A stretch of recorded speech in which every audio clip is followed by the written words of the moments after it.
We fully support the Regional Chief Teegee. That's his portfolio holder for the Assembly First Nation.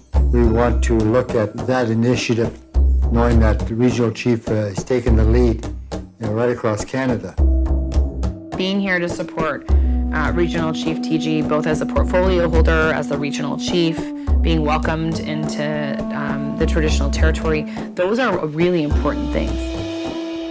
Previously, I was the vice chief and also the tribal chief of Carrier-Sacani, and then became the regional chief over a year ago.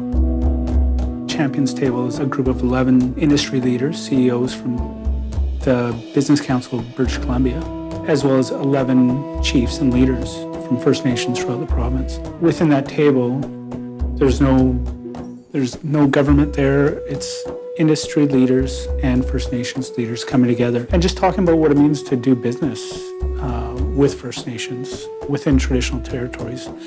Businesses that respect rights and title and look at opportunities there. A couple of things. One of the things we did right out of the gate is we launched something called the Intern Leaders Program. And what it's intended to do is Indigenous graduates, could be from a technical, trade, diploma, post-secondary education.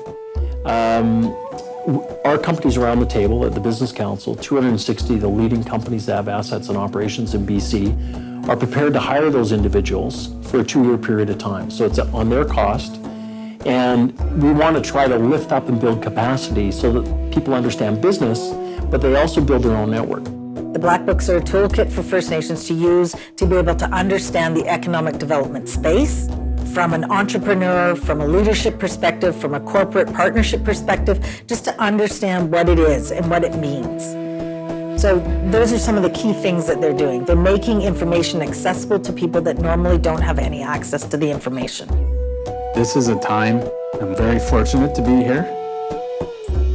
I'm honored and privileged to be sitting here as a regional chief, and I want to see a better future, not only for my children, but grandchildren, and for all 203 First Nations communities in British Columbia.